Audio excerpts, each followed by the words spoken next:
ತುಮಕೂರು ಜಿಲ್ಲೆ ಬೆಳ್ಳಾವಿ ಕ್ಷೇತ್ರದ ಕಾಂಗ್ರೆಸ್ನ ಮಾಜಿ ಶಾಸಕ ಆರ್ ನಾರಾಯಣ್ ಅವರು ನಿಧನರಾಗಿದ್ದಾರೆ. ವಯೋಸಹಜ ಕಾಯಿಲೆಯಿಂದ ಬಳಲ್ತಾ ಇದ್ದ ಅವರು ತುಮಕೂರಿನ ಸಿದ್ಧಗಂಗಾ ಆಸ್ಪತ್ರೆಯಲ್ಲಿ ಚಿಕಿತ್ಸೆ ಪಡಿತಾ ಇದ್ರು. ಕಾಂಗ್ರೆಸ್ನಿಂದ ಬೆಳ್ಳಾವಿ ಕ್ಷೇತ್ರದಲ್ಲಿ 3 ಬಾರಿ ಆಯ್ಕೆಯಾಗಿದ್ದರು. ಎಸ್.ಎಂ. ಕೃಷ್ಣ ಅವರ ಅಧಿಕಾರಾವಧಿಯಲ್ಲಿ ನಾರಾಯಣ ಅವರು ಹೌಸಿಂಗ್ ಬೋರ್ಡ್ ಚೇರ್ಮನ್ ಆಗಿದ್ದರು. ನಾರಾಯಣ ಅವರ ಅಂತಿಮ ದರ್ಶನಕ್ಕೆ ಗಾಂಧಿನಗರದ ನಿವಾಸದಲ್ಲಿ ಅವಕಾಶ ಕಲ್ಪಿಸಲಾಗಿದೆ. ಕೆಂಗಲ್ ಹನುಮಂತಯ್ಯ ಅವರ ಅನುಯಾಯಿಯಾಗಿ ಕಾಂಗ್ರೆಸ್ ಪಕ್ಷದ ಭದ್ರ ಬುನಾದಿಗೆ ಶ್ರಮಿಸಿದ್ರು.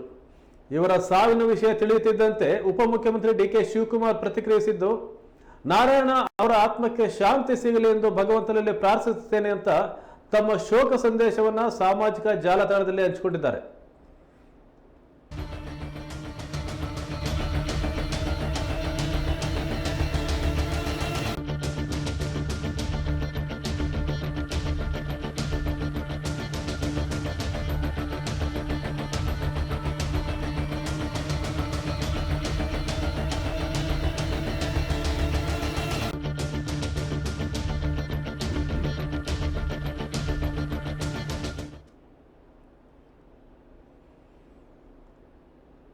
ಆರ್ ನಾರಾಯಣ್ ಅವರು 3 ಬಾರಿ ಶಾಸಕರಾಗಿ ಆಯ್ಕೆಯಾಗಿದ್ದರು.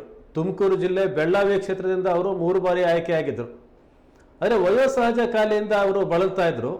ಅದಕ್ಕಾಗಿ ಅವರನ್ನ ತುಮಕೂರಿನ ಸಿದ್ಧಗಂಗಾ ಆಸ್ಪತ್ರೆಯಲ್ಲಿ ದಾಖಲಿಸಲಾಗಿತ್ತು. ಅಲ್ಲಿ ಚಿಕಿತ್ಸೆಯನ್ನು ಪಡಿತಾ ಇದ್ರು. ಒಂದು ರೀತಿಯಲ್ಲಿ ತುಮಕೂರು ಮತ್ತು ಸುತ್ತಮುತ್ತಲಿನ ಜಿಲ್ಲೆಗಳಲ್ಲಿ ಕಾಂಗ್ರೆಸ್ ಅನ್ನ ಗಟ್ಟಿಯಾಗಿ ಕಟ್ಟಿದಂತ ನಾಯಕರು. ಎಸ್.ಎಂ. ಕೃಷ್ಣ ಅವರ ಅಧಿಕಾರಾವಧಿಯಲ್ಲಿ ಒಂದ್ಸರಿ ಹೌಸಿಂಗ್ ಬೋರ್ಡ್ ಚೇರ್ಮನ್ ಆಗಿದ್ದು ಬಿಟ್ರೆ ಇವರಿಗೇನು ಹೆಚ್ಚು ಅಧಿಕಾರ ಸಿಕ್ಕಿಲ್ಲ. ಆದರೆ ಪಕ್ಷ ಸಂಘಟನೆಯಲ್ಲಿ ಬಹಳ ದೊಡ್ಡ ಕೈ ಇವ್ರದು. ತುಮಕೂರು ಸುತ್ತಮುತ್ತ ಜಿಲ್ಲೆಗಳಲ್ಲಿ ಒಳ್ಳೆಯ ಹೆಸರಿದ್ದಂಥ ಒಬ್ಬ ನಾಯಕ. ಅವರ ಅಂತಿಮ ದರ್ಶನಕ್ಕೆ ಬೆಂಗಳೂರಿನ ಗಾಂಧಿನಗರದ ನಿವಾಸದಲ್ಲಿ ಅವಕಾಶ ಕಲ್ಪಿಸಲಾಗಿತ್ತು. ಕೆಂಗಲ್ ಹನುಮಂತಯ್ಯನವರು ವಿಧಾನಸೌಧವನ್ನು ಕಟ್ಟಿದಂಥ ಕೆಂಗಲ್ ಹನುಮಂತಯ್ಯ ಅವರ ಅನುಯಾಯಿಯಾಗಿದ್ದರು. ಕಾಂಗ್ರೆಸ್ ಪಕ್ಷದ ಸಂಘಟನೆಗೆ ದೊಡ್ಡ ಪಾಲನ್ನು ಕೊಟ್ಟಿದ್ರು. ಇವರ ಸಾವಿಗೆ ಹಲವು ಗಣ್ಯರು ಸಂತಾಪವನ್ನು ವ್ಯಕ್ತಪಡಿಸಿದ್ದಾರೆ. ಕರ್ನಾಟಕ ಕಾಂಗ್ರೆಸ್ ಅಧ್ಯಕ್ಷ ಉಪಮುಖ್ಯಮಂತ್ರಿ ಡಿ.ಕೆ. ಶಿವಕುಮಾರ್ ಅವರು ಸಹ ಪ್ರತಿಕ್ರಿಯಿಸಿದ್ದು, ಅವರ ಆತ್ಮಕ್ಕೆ ಶಾಂತಿ ಸಿಗಲಿ ಅಂತೇಳಿ ಪ್ರಾರ್ಥನೆ ಸಲ್ಲಿಸಿದ್ದಾರೆ.